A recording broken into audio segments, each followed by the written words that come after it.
Hi friends, అందరూ ఎలా ఉన్నారు? బాగున్నారా? యూట్యూబ్ ఛానల్కి స్వాగతం, వెల్కమ్. ఈరోజు ఏ ఐటెం చేయబోతున్నాను అనుకుంటున్నారా? రాగి జావ. సమ్మర్ కదండి, వేసవికాలం. రాగి జావ కంపల్సరీ తాగాలి. మన బోన్స్ స్ట్రాంగ్గా ఉంటాయి, మనం కూడా హెల్తీగా ఉంటాం. ప్రతి ఒక్కరు రాగి జావని తాగండి. ఇప్పుడు ఈ రాగి జావ కావాల్సినవి: రాగి పిండి, సాల్ట్, వాటర్. ఇప్పుడు తయారు చేసే విధానం చూద్దాం. ఫస్ట్ ఒక బౌల్ తీసుకొని వాటర్ పోసేసుకుందాం. రాగి జావ ఎప్పుడు కూడా లూజ్ ఉండాలండి, గట్టిగా ఉండకూడదు. మనం ఎక్కువ వాటర్ పెట్టుకోవాలి. ఎక్కువ వాటర్ వేసుకుంటే లూజ్గా మనకు తాగడానికి బాగుంటుంది. అందులో మజ్జిగ కూడా కలుపుకోవచ్చు. నేను చూపిస్తాను మీకు. 2 గ్లాస్ వాటర్ పోస్తున్నానండి. ఇప్పుడు స్టవ్ మీద పెట్టేసుకుందాం. చూసారు కదా, 2 గ్లాసులు వాటర్ పోస్తున్నాను. రాగిపిండి 2 గ్లాసుల వాటర్కి ఒక 2 స్పూన్ల రాగిపిండి అయితే సరిపోతుందండి. మీరు ఎక్కువ వేసారంటే గట్టిగా అయిపోతుంది, తాగడానికి మళ్ళీ వాటర్ కలుపుకోవాల్సి వస్తుంది. మనం స్టార్టింగ్లోనే వాటర్ ఎక్కువ వేసుకున్నామంటే తర్వాత వాటర్ కలపవలసిన అవసరం లేదండి. ఇప్పుడు రాగి జావ ఎలా చేయాలో చూపిస్తాను. రాగి జావకి గ్యాస్ మీద వాటర్ పెట్టేసుకున్నానండి. చూడండి ఎలా బాయిల్ అవుతున్నాయో. వాటర్ మంచిగా బాయిల్ అవ్వాలి. వాటర్ ఎంత మంచిగా బాయిల్ అయితే మనకి రాగి జావ అంత బాగుంటుంది. ఇలా రాగి జావ వాటర్ కుక్ అవుతున్నప్పుడు కొంచెం సాల్ట్ వేసుకోవాలి. మనకు ఉప్పు ఉంటే ఉప్పు వేసుకోవచ్చు. కళ్ళుప్పు వేసుకుంటే ఇంకా మంచిది. సాల్ట్ కన్నా మీకు కళ్ళుప్పు మంచి టేస్ట్ ఇస్తుంది. చూసారండి, నేను వాటర్లోనే సాల్ట్ వేసేస్తున్నాను. కావాలంటే రాగిపిండిలో కూడా మీరు సాల్ట్ కలుపుకోవచ్చు. నేనైతే వాటర్లో వేసేస్తున్నాను. కొంచెం సాల్ట్ వద్దు అనుకునే వాళ్ళు స్కిప్ చేసేయచ్చు. కొంతమంది సాల్ట్ తినకుండా కూడా తాగుతారు. నేనైతే సాల్ట్ వేసాను, మీకు నచ్చితే వేసుకోండి. ఇప్పుడు వాటర్ బాయిల్ అయింది. ఇప్పుడు పిండి కన్సిస్టెన్సీ ఎలా కలుపుకోవాలో చూపిస్తాను. చూసారు కదండి, ఇది రాగి పిండి అండి.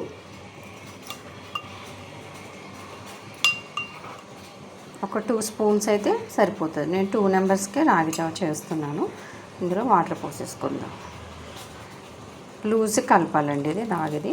మీరు కావాలంటే నైట్ కూడా రాగిపిండి నానబెట్టేసుకోవచ్చు. నేను మార్నింగ్ కలుపుతున్నాను, నాకు నైట్ మర్చిపోయాను నేను నానబెట్టడం, అందుకనేసి నేను ఇప్పుడే చూపిస్తున్నాను. నైట్ మనం పడుకునేటప్పుడు ఒక 2-3 స్పూన్లు రాగిపిండి బౌల్లో వేసుకుని వాటర్ వేసేసుకుని నానబెట్టేసుకొని మూత పెట్టి ఉంచేసుకోవాలండి. మార్నింగ్ పైన ఉన్న వాటర్ అంతా వంపేసుకుని మళ్ళీ ఫ్రెష్ వాటర్ వేసుకోవాలి. అలా అయితే మీకు జావ చాలా స్మూత్గా ఉంటుంది. పలుకుల్లా తగలకుండా నోటికి మంచిగా టేస్టీగా ఉంటుంది. ఇందులో మజ్జిగ కలుపుకోవచ్చు, పెరుగు కూడా పెరుగు కూడా కలుపుకోవచ్చు. లేదు మనకు పెరుగు ఇష్టం లేదు అనుకుంటే డైరెక్ట్ కూడా మనం తాగేయచ్చు అన్నమాట. ఇలా రాగి పిండిని ఉండలు లేకుండా మంచిగా స్మూత్గా కలుపుకో. ఇలా చూస్తున్నారు కదా, ఇలా మంచిగా కలుపుకోవాలి. ఇక్కడ ఉండలు లేకుండా మంచిగా కలపాలి. ఈ కన్సిస్టెన్సీలో మీకు రాగి పిండి అన్నది ఉండాలన్నమాట. అదే మీరు నైట్ నానబెట్టుకుని ఉంచుకున్నారంటే ఇంకా చాలా మంచిగా ఉంటుంది. ఏమైనా జావ చేసుకున్నప్పుడు నైటే నానబెట్టేసుకోండి, పడుకునేటప్పుడు మార్నింగ్ జావ చేసుకోండి. ఇప్పుడు ఎలా చేయాలో చూపిస్తాను. చూసారు కదండి, వాటర్ ఎంత మంచి బాయిల్ అయ్యిందో. ఇప్పుడు మంట సిమ్లో పెట్టేసుకుందాం. చూసారు కదండి, నేను మంట స్లోలో పెట్టేశాను. ఇప్పుడు రాగి పిండి వేసేద్దాం. వేసిన వెంటనే కంటిన్యూ కలపాలండి. మీరు కలపలేదు అంటే రాగి పిండి మీకు ముద్దల కింద ఉండల కింద పట్టేస్తుంది. మీరు వేసిన వెంటనే కంటిన్యూ కలుపుకోవాలి.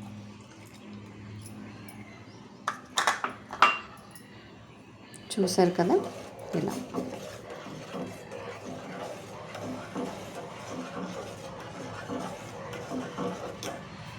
కంటిన్యూ. మీకు రాగి జావ ఎప్పుడు కూడా మరి థిక్నెస్ ఉండకూడదండి, కొంచెం లూజే ఉంటే మనకు తాగడానికి బాగుంటుంది.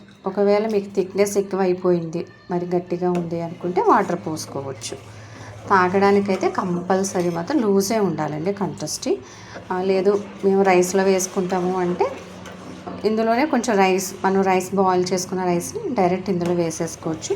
లేదంటే రైస్ చేసుకుని డైరెక్ట్ వాటర్లో కలుపుకొని కూడా రైస్లో పోసుకోవచ్చు. మీకు ఎలా కావాలంటే అలాగా చేసుకోవచ్చు. చూసారు కదా రాగిపిండి, ఇది కుక్ అవ్వాలండి.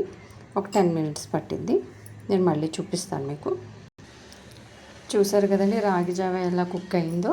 ఇలా మంచిగా కుక్ అవ్వాలన్నమాట. మీకు ఎక్కువ టైం ఉడకనిచ్చారు అంటే మీకు పలుకుల్లా నోటి తగలకుండా మంచిగా బాగుంటుంది. ఇప్పుడు నేను స్టవ్ కట్టేసాను.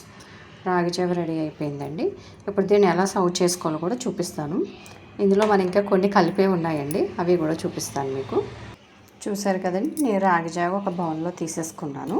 ఇప్పుడు ఇందులోని నేను తయారు చేసుకున్న జీలకర్ర మిరియాల పౌడర్ అండి. ఇది నేను ముందుగానే స్టోర్ చేసి పెట్టుకుంటాను, మర్చిపోకండి. జీలకర్ర మిరియాల పౌడర్ అన్నమాట. ఈ జావలో మీకు ఎక్కువ కావాలి అంటే 1 స్పూన్ వేసుకోవచ్చు, తక్కువ కాన్సిస్టెన్సీ ఉంటే 1/2 స్పూన్ సరిపోతుంది.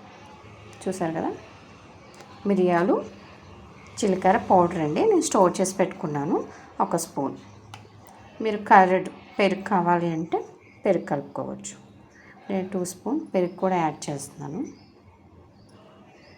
పెరుగు వేసేసాను. ఇప్పుడు కలుపుకోవాలి మంచిగా, ఉండలు లేకుండా మంచిగా కలుపుకోవాలి.